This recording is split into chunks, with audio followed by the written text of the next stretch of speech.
I'm going to talk to you today about how to pitch yourself. And as you can see, I'm going to have a bit of fun, a little bit self-indulgent, but we're going to use some lessons from the movies. Who likes movies? Yeah, nobody doesn't like movies, right? Don't know you'll like exactly the same ones as I, but as long as we get the lesson from it, then that's okay. So what's a pitch? The art of persuasion. In my view, it's a regular thing that we have to go through in life, periodically, whether we like it or not. I'm going to ask you to stand up if you have in the past, or you believe you will, have a job interview, ask for a pay rise, create an online dating, oh yeah, create a LinkedIn profile. Okay, bank loan. Okay, I think we've got everyone. We've got the Jerry Maguire. I had you at hello, that's why I put job interview first. Thank you. So I thought I'd share with you these photos, not because I love photos of myself, I really hate them, but they're moments that would never have happened for me if I hadn't been brave enough to have a pitch. And my pitch wasn't always perfect, but it was enough to get me through the door to that next stage. And I included the one with the Prime Minister because until recently it was my responsibility to represent a whole industry and make a pitch on behalf of a whole sector. That's a lot of pressure, and it's not something that you want to do on the spur of the moment or without a lot of thought and a sense that you can do the right thing in that moment. Who knows what movie this is? Yeah, it's one of the classics. And there's this great line right at the end of the movie, and it's "Thrust yourself." And Matthew McConaughey, we don't call him Ben ever, do we? Talks to Andy, and their whole relationship is premised basically on bad bets and the sense that Andy has to make herself very distasteful to Ben so that she can be dumped within 10 days. Isn't it interesting that she put a lot of planning, a lot of thought, a lot of energy into being distasteful to him so that he would dump her, and of course, unbeknownst to her, he had a bet which made this not possible, yeah. Would we put that much energy into pitching ourselves in our best light? Wouldn't it be great if we planned and put a lot of thought and a lot of attention to detail into how can we present ourselves with our best foot forward? So I'm going to challenge you to take ownership, take accountability for frosting yourself. Invest the time. If you're not willing to invest in putting your best foot forward, how can we ask others to invest in us? This is a relatively newish movie starring George Clooney. You're welcome. And it's called Up in the Air, and it's a really fun movie, and it's got a great twist at the end, which I won't spoil for you.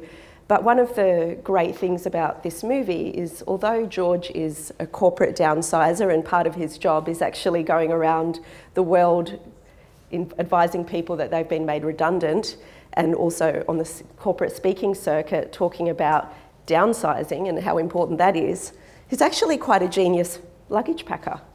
So you can see in this photo that he can travel around the world just with carry-on. And I know one other person who can do that actually, and he's giving some advice on how to strip it back to the essentials to his colleague, Natalie. When you're crafting your pitch, I would ask you, create the master list with all your qualifications, your credibility, your skills, everything you bring to the table, keep it, and make another copy and strip it back to what you believe is absolutely essential for the people that you're making your pitch to know about you. The reason I say keep it is because there's some things on there that might be worth pushing forward another time, but strip it back. It's like, to use even another movie, an Audrey Hepburn movie, at the end of it, once you're dressed, choose a piece of jewellery and take it off. You're going to be tempted to put in too much. Recognise that in yourself and pull it back. You will not regret it. Okay, technically not a movie, I know this, Suits. Who likes Suits? Yeah, I'm a big fan. I'm really gutted that I've got to wait for the next series to start. But Mike Ross is a lawyer, except he's not a lawyer. He's a fraud. He's fraudulently behaving as a Harvard legal graduate. But what's interesting is, as the audience, we're well aware of his inner struggle. He is absolutely in turmoil, and he's actually behaving quite badly. He's cracking up, so to speak, because he knows that the longer that this fraud carries on, the greater the consequences. And it's starting to impact his relationship and his close friendships as well. He's got a sense that actually he's dragging other people down with him, and that doesn't fit with his code of ethics. So what's interesting to me, though, is so far it hasn't stopped him with a client.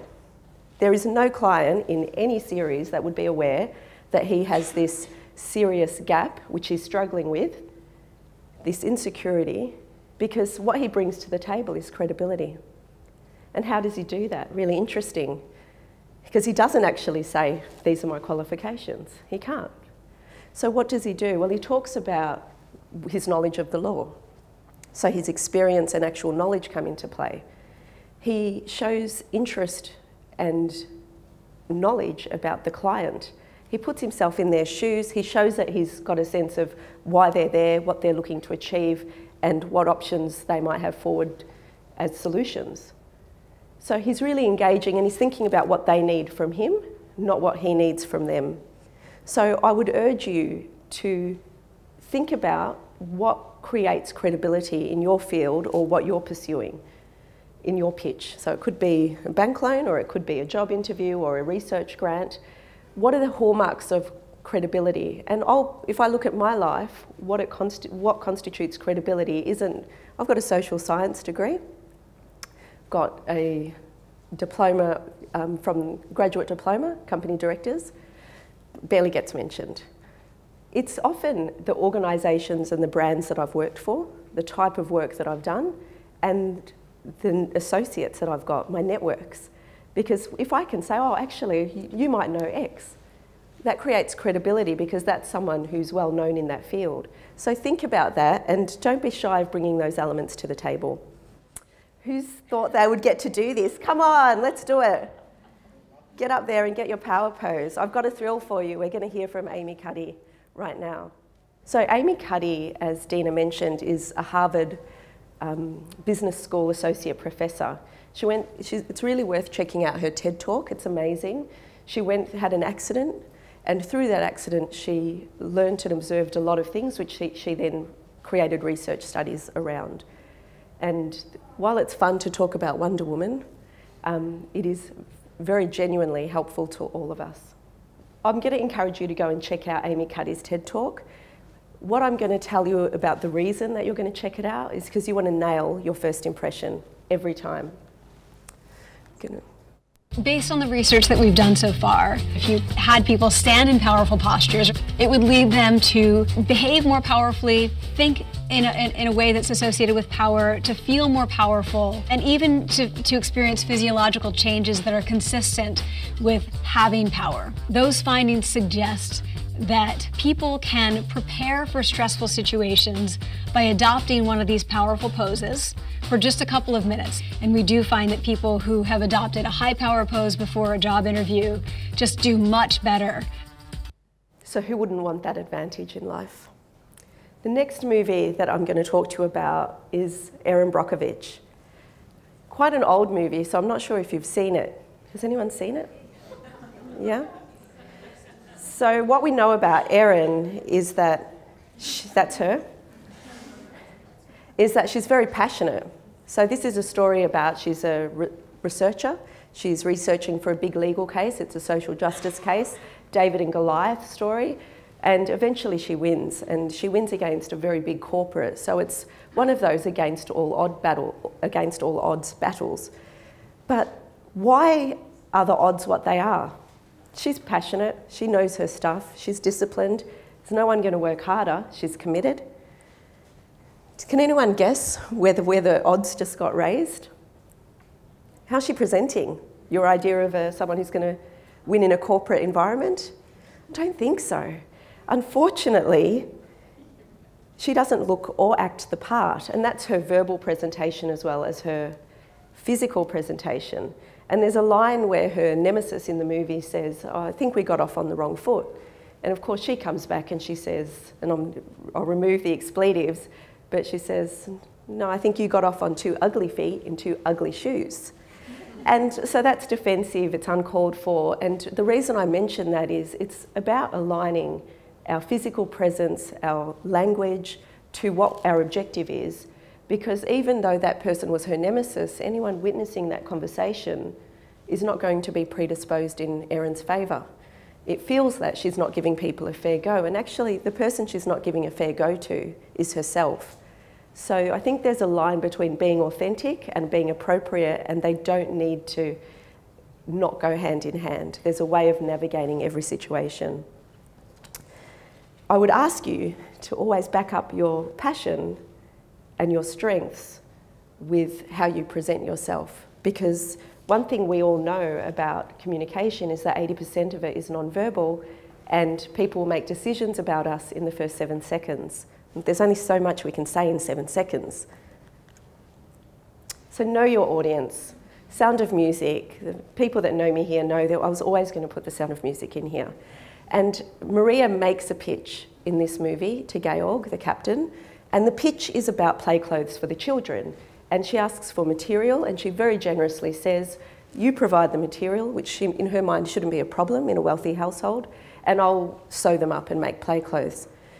Well, Maria, 1 + 1 doesn't equal 2. She's seeing things only from her own perspective.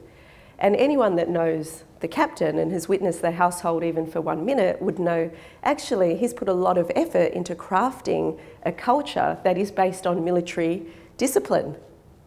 So play clothes for the purpose of fun is not fitting in very well to this culture that he's created. So the way that she's framed the pitch, not actually what she was asking for, has placed her in the position of a threat, someone who doesn't get it. And I've been that person that's walked away thinking, I just don't get it, or they think I don't get it. And it's because you're talking or conveying yourself and what you're wanting to achieve with a different culture in mind. So for instance, if I was Maria now, what I might say is, Captain, the children have their uniforms. Like the military, they need day uniforms, and they need to be responsible for looking after these themselves, and that will increase their sense of responsibility. And then I'd take them off and we'd sing and play the guitar and all of that as well. Pitch Perfect. Got to confess, I did take my mum to see Pitch Perfect 2 recently, and it was fabulous. So none of us would dream of getting on a stage for a formal competitive singing competition without a little bit of practice.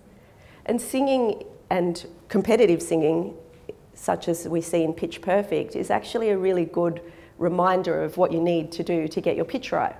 So you need to practice, you need to choose an appropriate pitch, you need to get it right, you're going to have your costume and you want it to back up and strengthen your case and not undermine it. And you're going to practice probably in front of the mirror, on tape, in front of someone else. And when you're making your pitch, I'll ask you to empower someone else to be your devil's advocate and play the role of the person you're pitching to, because that'll help you iron out any things that you may need to iron out before you actually perform. So just highlighting. And of course, the final step of nailing your pitch is, of course, having a bit of a celebration, because if you put into place the elements of getting your pitch right, what will be true for you is something that I firmly believe in, and it's been true for me. And that's that the distance between where you are now and where you would like to be is so much closer than you think. Enjoy.